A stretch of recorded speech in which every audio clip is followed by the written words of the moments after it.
It is so great chatting with Ilia Topuria, who's going to be back in action this Saturday, UFC 270, taking on Charles Jourdain. Ilia, how are you, sir? I'm good, man. I just finished the training right now, and we are on our way to go back to the hotel. That's good. Well, how did training go today? Everything good? You're in California, I see.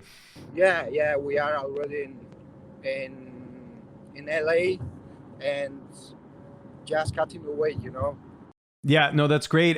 Take me back to when you found out Evloev was out of this fight. When did you find out that your original opponent was out of the fight? Tuesday, yeah. They called me on Tuesday, and they told me that he tested positive on COVID.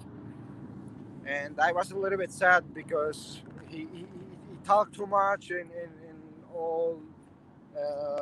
Twitter, and he texts me bullshits, and I had like muchas ganas, como se puede decir. I really wanted to fight. Yeah, I really wanted to fight him. And no, I think a lot of people wanted to see that fight too. It's disappointing it didn't end up happening. When did you find out that Charles Jourdain was going to be the opponent? So in reality, it's like official because I didn't sign the contract yet.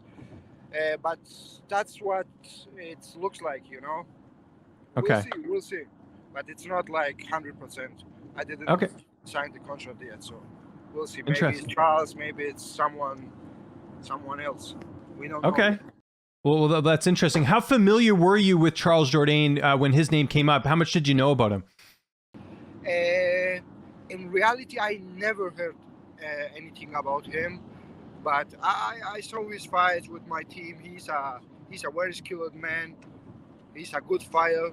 But a lot of people is talking about he get a short notice fight, But for me, it's a short notice too because my training camp was focused on for a wrestler, and he's a striker. So for me, it's a short notice too. Yeah, no, I agree. That's a great point. So now that you've looked him up, he's got a 12-4-1 record. He just re-signed with the UFC. What do you know about him? How do you feel like you match up against him? I feel good. Like I said before, he's good in striking, but he never faced with someone like me, like a heavy puncher, someone who's gonna take him down, someone who's gonna try to submit him all the time, and with power punches, So I don't think he's gonna survive more than one round. And if he survives, better for me. Right. More experience. Yeah, and it looked like you did your entire camp back home. How did training camp go? The training camp was very hard, Meir Abdualishvili and Guram Kutateladze, they come to help me for the training camp, for the fight I had against Movsar. And it was one of the toughest training camp I ever had. And I feel ready. Mentality, physical, everything. I feel very good. Any reason you didn't do any training in the U.S. for this fight? Or is it just because of COVID and the travel restrictions? Yeah. For all the travel restrictions, and I didn't have the vaccination, and no one in my team, and we had to do it, and it's a long process. So we decided to stay in Spain and did the training camp there.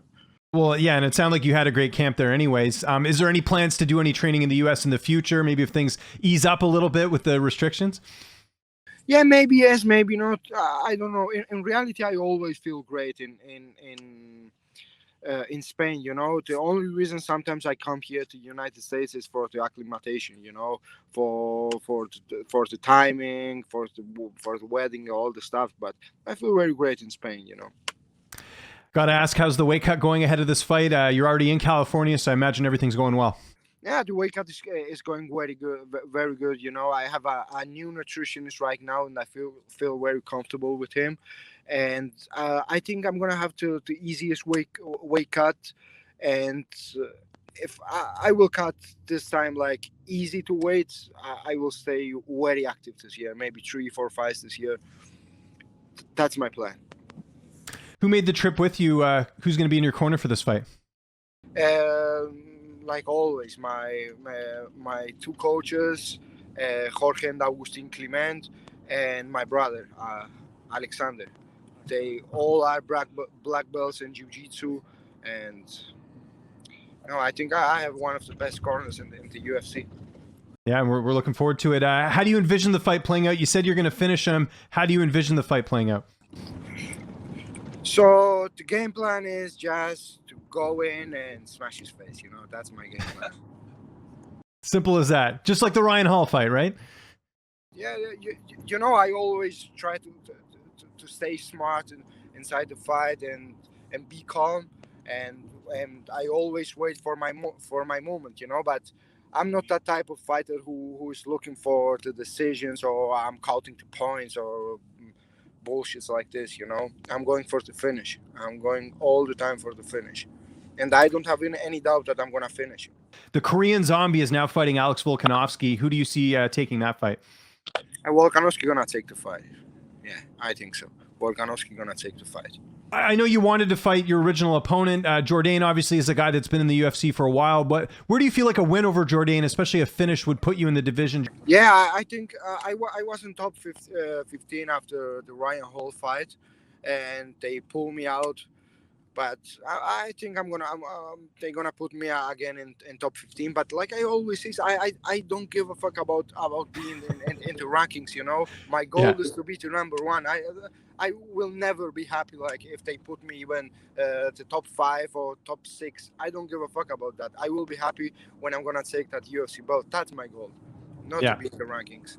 No, I get it. There's a lot of frustration. There's guys that are ranked that shouldn't be ranked. I totally get what you're saying there with the rankings. I was just curious, do you think this is the year that you're really going to make some big strides and start getting those really big fights? Last year we got to see some really incredible performances, but this year I feel like, you're a couple wins away from getting those really big fights that could lead to a title shot. Do you feel that this is going to be a big year for you?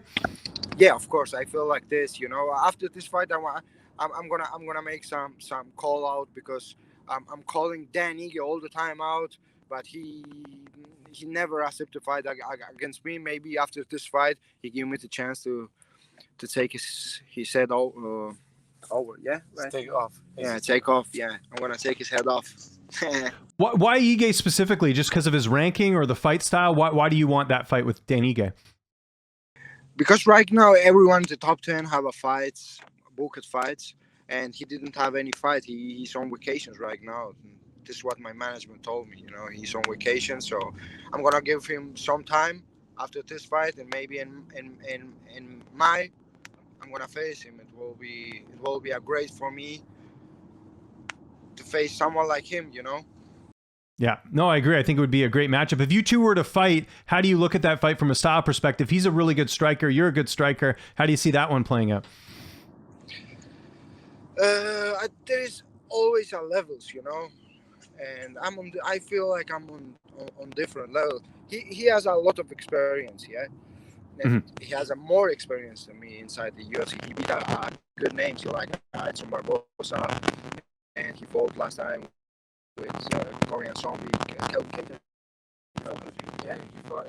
Yeah, but he didn't have anything to do against me,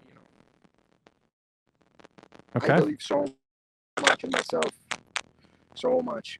I don't think no one in this division can survive even one round with me. And I'm honest, I'm telling you from the bottom of my heart, Did you happen to see the Calvin Kattar and Giga Chikadze fight last night? Did you happen to watch it? Yeah, I watched the fight. I watched the fight yesterday.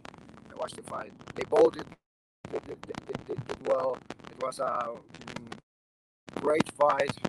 Both show a big hurt, and it was a great fight to watch. Yeah. I was a little bit sad. I wanted to get the win, but sometimes things like this happen. Yeah, absolutely. And my last question before we get out of here, again, I know you're on your way back to the hotel. Do you do any New Year's resolutions? Do you set goals for yourself and every year when we come up? Because we're in the new year. Do you ever set any like New Year's resolutions, or do you have any goals that you write down? This year, I hope to finish. I hope to finish this year to be ready for the next year to fight for the title. 2, 3 fights, 4 fights. And in the beginning of the next year, fight for the title. That's my goal. Ilia, thank you so much for doing this, man. We're looking forward to the fight on Saturday. If there's anyone you want to thank, any sponsors, any social media, I'll give you the last word. Yeah, I want to say thank you to my family, to my team, to all the people who support me, to all my fans. Love you all, guys. And thank you to you, my man, to give me this opportunity for the interview. It was my pleasure, man.